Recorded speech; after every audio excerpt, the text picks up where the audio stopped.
At last, we come to the definition of continuity. This module is probably the most important one in this entire course, so I suggest you turn off WhatsApp, grab a cup of your favorite beverage, and concentrate for the next 30 to 40 minutes. I am going to state a theorem that characterizes various notions of continuity. Theorem. Notions of continuity.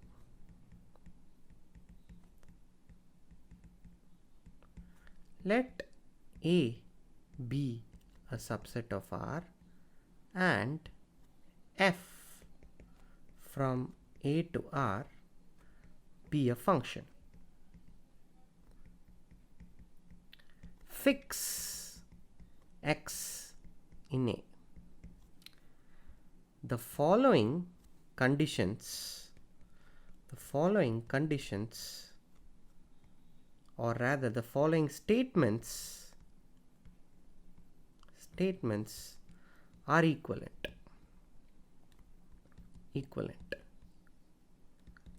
The first statement: for any subset B of A such that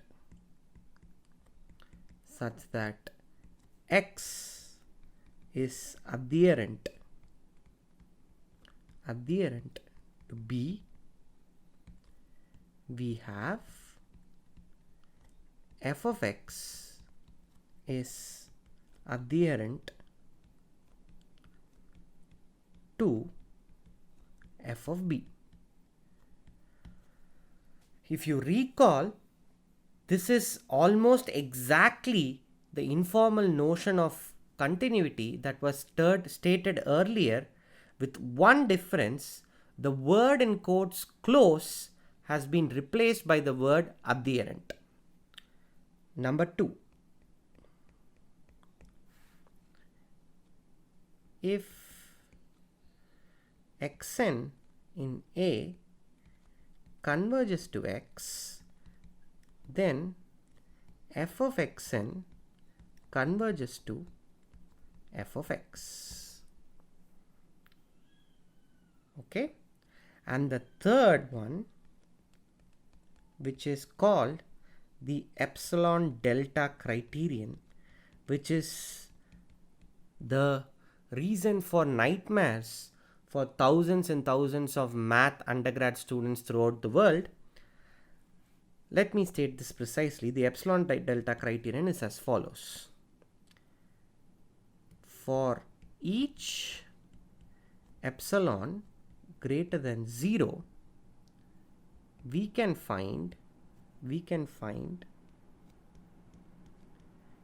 delta greater than 0 such that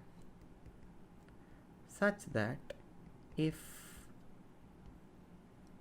y is in A and mod y minus x is less than delta, then mod f of x minus f of y is less than epsilon. Okay. Now, I have stated 3 statements and I am saying that the following are equivalent. That means whenever one of the statements is satisfied, the other 2 statements are also automatically satisfied. Now, I call these notions of continuity because these are 3 good ways of trying to formulate what a function f being continuous at the point x really means. The first one we have already explored at some length. In a moment it will be clear to you that the second one is just a slight variant of the first. But the third one deserves some comments, as that is the standard definition of continuity given in most places. So I will dedicate an entire module to the third one. Now what I am going to do is I am going to prove that all 3 statements are equivalent then I recommend that after watching the next few modules, you revisit this module yet again. In fact, I would strongly recommend that this module be watched at least 3 times to digest what exactly is going on. Okay, proof.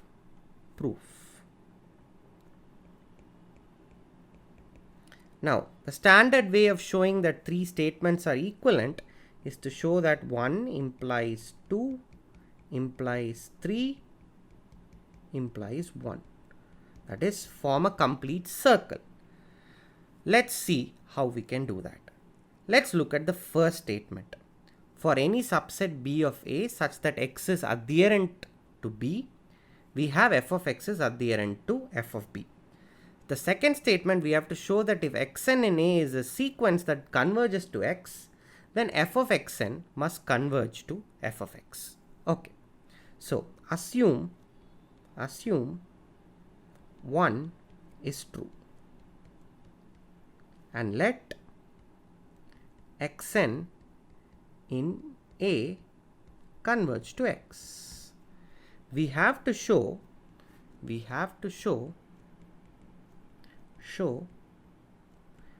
f of Xn converges to f of X, right? So far all I have done is rewrite the thing that I am supposed to do. Okay. Note that Xn, this is the set Xn. So let me say, let me be ultra precise what this set is. Note that the set B, which is defined to be Xn such that n is in N. Okay, I am considering all the points in the sequence Xn. Note that the set B as X as an adherent point. Well, that's because Xn converges to X. That's the very definition of an adherent point. Okay, that means the set f of Xn has f of X as an adherent point. Okay, adherent point, right? That's what our assumption 1 is. Whenever you have a set that has X as an adherent point, the f of B should have f of X as an adherent point. In this case, f of B is nothing but f of Xn. Our aim is to show that f of Xn converges to f of X. So what we are going to do is the following. So let me just write down the aim so that it's in our mind. Aim to show f of Xn converges to f of X. Okay. So now how we are going to do this is a slightly roundabout way. We will show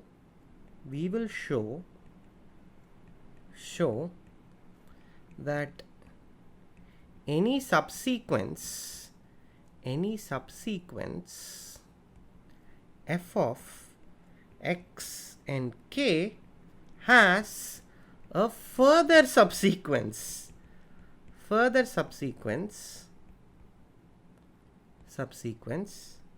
that converges to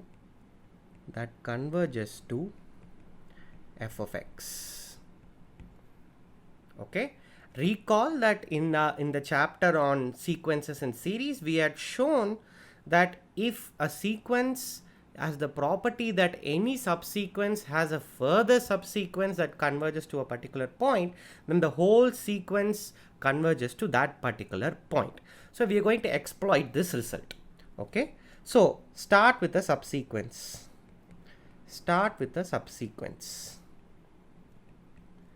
Subsequence f of X and K. Okay. Now, there are two possibilities. Either number 1, f of x and k equal to f of x infinitely often.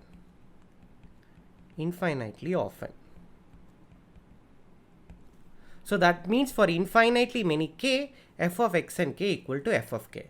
Then we are done. I'm not even going to bother writing down how we are done. I'm going to leave it to you. Okay. So the second case is f of x and k is equal to f of x for only finitely many k. It's a pure dichotomy. Finitely many k. This is the case we have to deal with.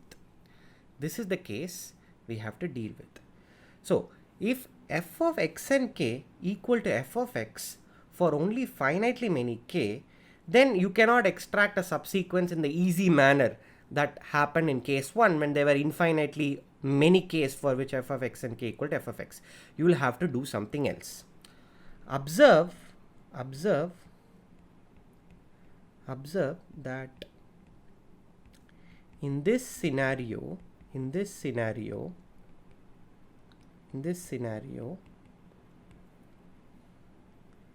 f of x is in fact a limit point.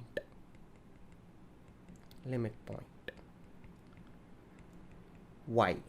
I'm not going to tell you why. It's up to you to figure this out. Okay, that means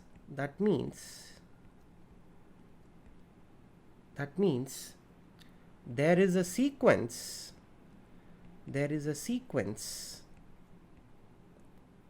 y, let's say I use a different subscript ym, coming from the set of elements f of x and k such that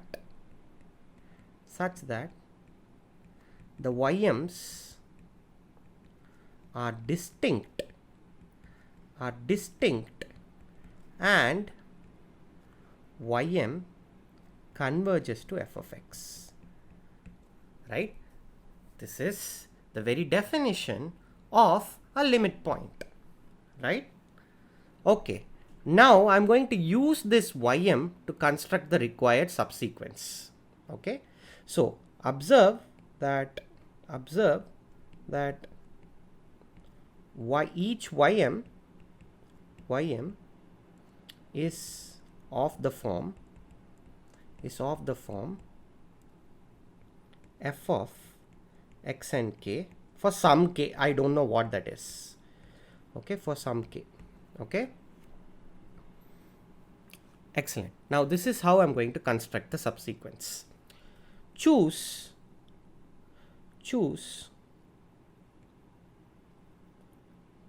what I will do is the following.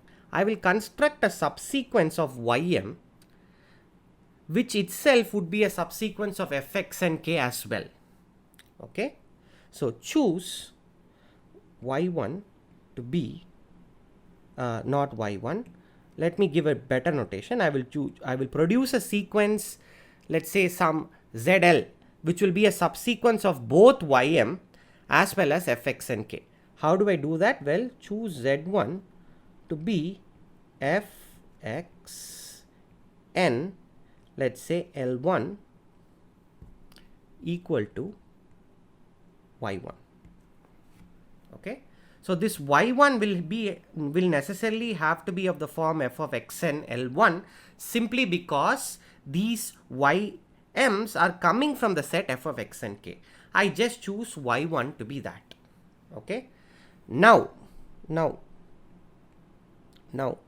as the terms in the sequence ym are all distinct, okay, there must be some ys s greater than 1 such that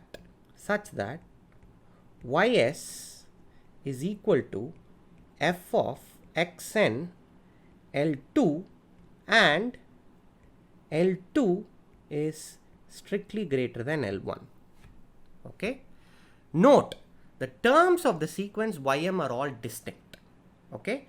So it cannot happen that the terms of the sequence keep oscillating all the way less than f of x and L1. Where, I mean, what I mean to say is, it cannot happen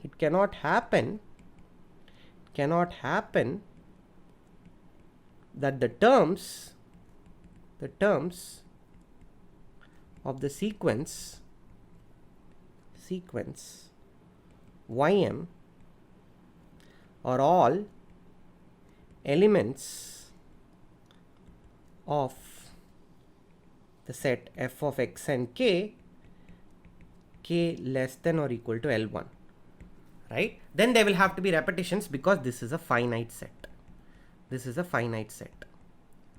At some point, ys has to be f of x and L2 and L2 is greater than L1. Set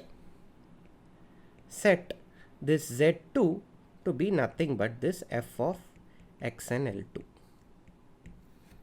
Okay. So having constructed Z1, Z2 up till, let's say, ZR, then choose, and this ZR I'm going to call it f of x and R. Okay. Then choose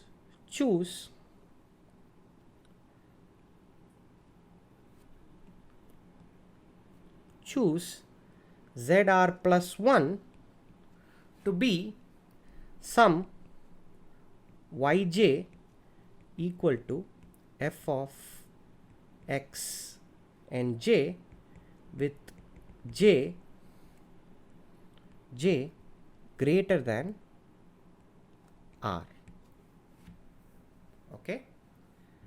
This is possible because the set f of x and k less than or equal to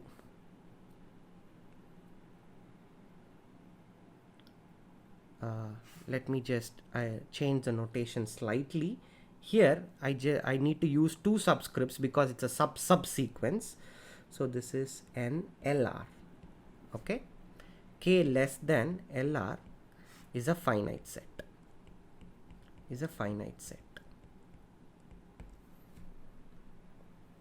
Okay.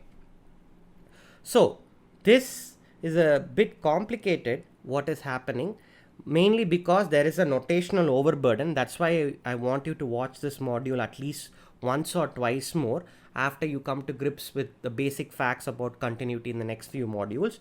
But basically what we have done is to somehow construct this subsequence of both ys as well as f of x and k.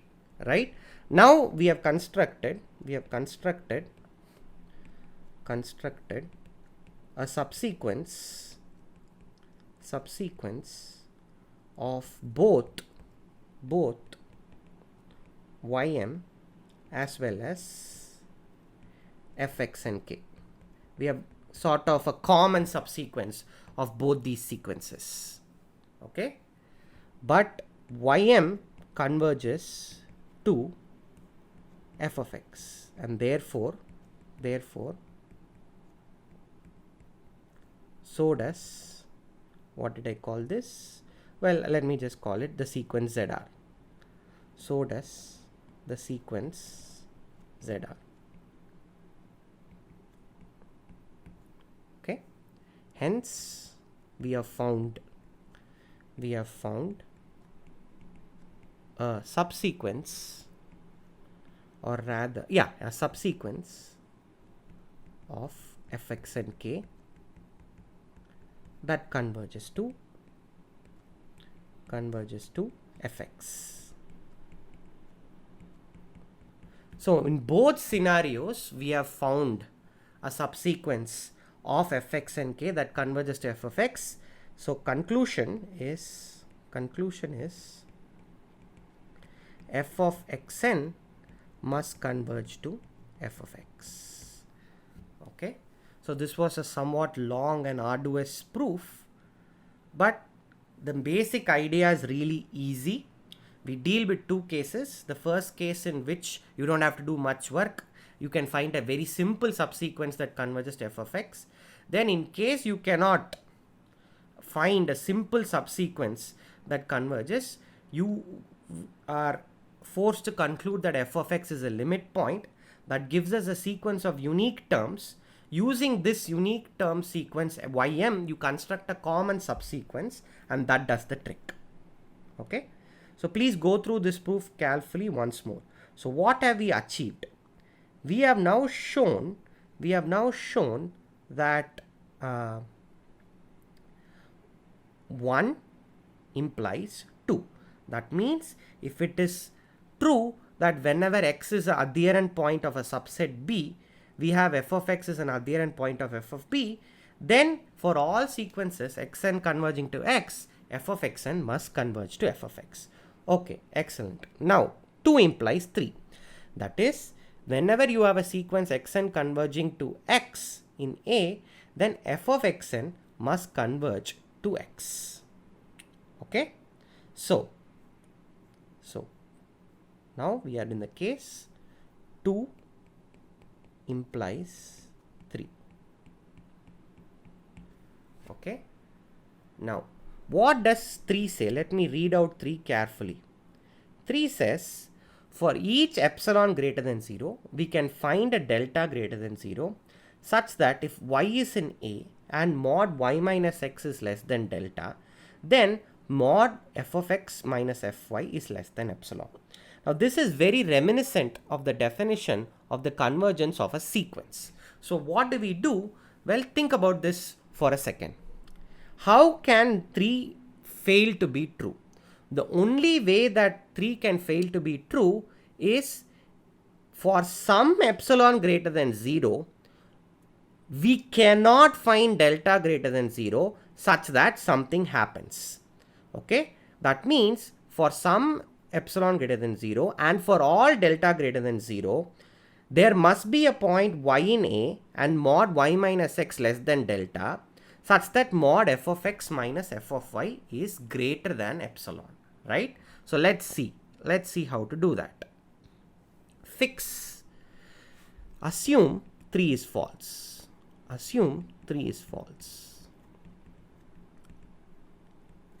Then for some choice of epsilon greater than 0 and all choices of delta greater than 0, we can find, rather than writing all choices, so for some choice of epsilon greater than 0 and each choice, rather than writing all, I will use each. It will clarify things better. Each choice of delta greater than 0, we can find y in A such that mod y minus x is less than delta, but mod f of x minus f of y is greater than or equal to epsilon, right? No delta works, so for each delta there must be some y that plays spoil sport. Okay, that plays spoil sport. Okay, now how do you do this? Well, this can be done for each delta equal to 1 by n. Okay, each delta equal to 1 by n. So what this means is we get call the corresponding points,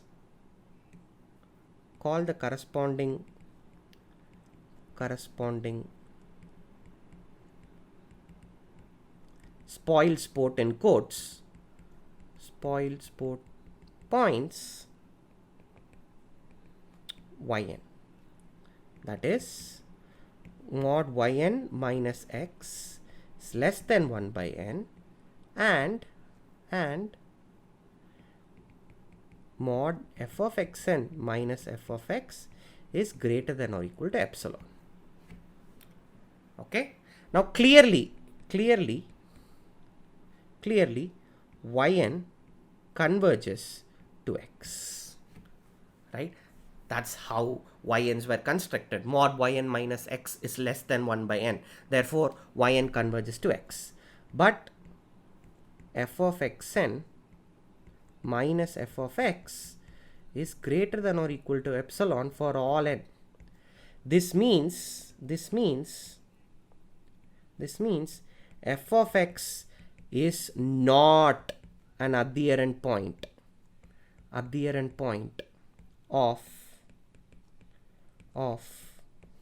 the set f of xn. Okay. Okay, just a moment. I got ahead of myself. I tried to prove 1 from this. Well, I don't want to prove 1. I want to prove 3. Okay. Okay. But clearly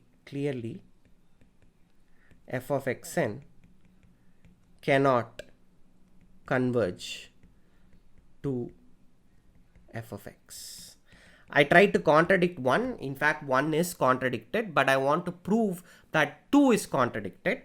That's also good enough. Clearly, f of xn cannot converge to f of x. Hence, 2 is contradicted. 2 is contradicted. Okay. Hence 2 implies 3. Finally, we have to prove that 3 implies 1. Okay. That means we are assuming the epsilon delta criterion. We have to show that whenever we have a set subset B such that x is adherent to B, we must have f of x is adherent to f of B. Okay, let's prove that. Assume 3 is 2. 3 is true. Okay. Let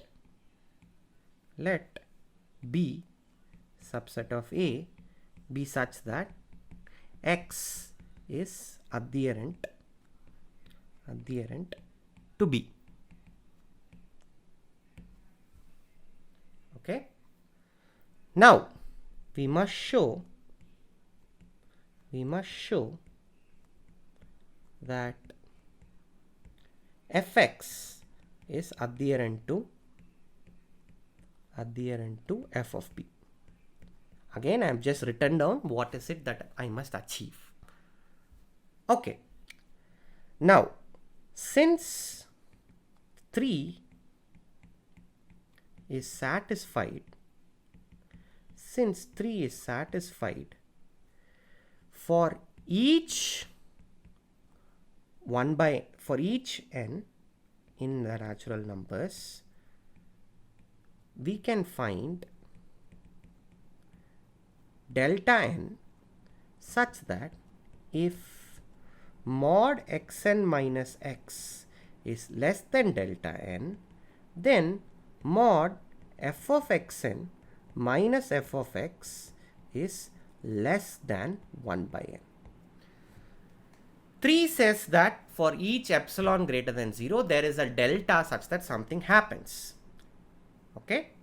What I'm doing is I'm taking epsilon to be 1 by n and taking the corresponding delta to be delta n. Okay. So, such that, okay, I made a mistake, such that if mod y minus x is less than delta, then f of y minus f of x is less than 1 by n. I haven't really constructed an xn yet, but x is adherent to the set B. Therefore we can find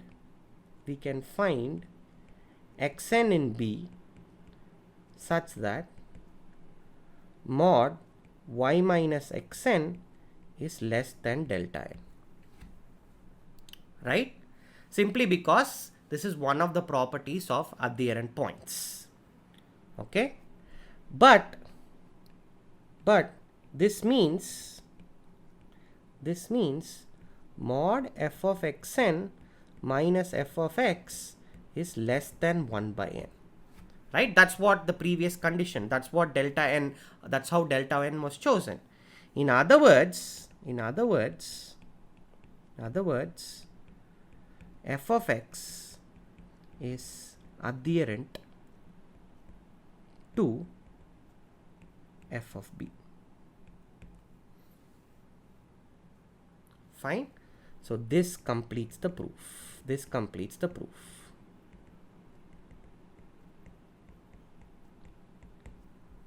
I hope you enjoyed the cup of coffee and some difficult mathematics. So this is a long proof. As always, please go through the notes where things are done. This is a lecture, so I cannot just copy the notes and put it in the lecture. I am lecturing from my mind. So best to go through this as well as go through the lecture notes where things are done more precisely without any slip-ups on my end. I'm sure with the help of this lecture as well as the notes, you will be able to understand why 1 implies 2 implies 3 implies 1, and all three definitions here are equivalent. Okay, so let's end the lecture with our reward. Our reward is at last the central thing, the definition of continuity. Definition of continuity.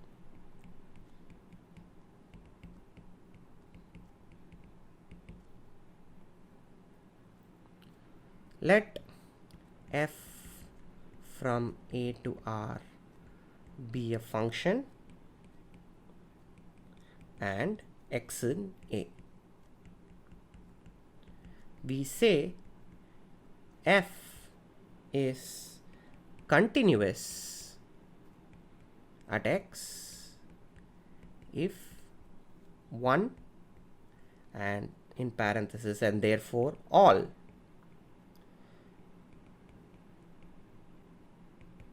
of 1, 2 or 3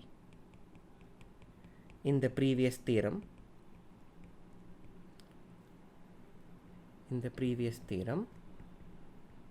is satisfied.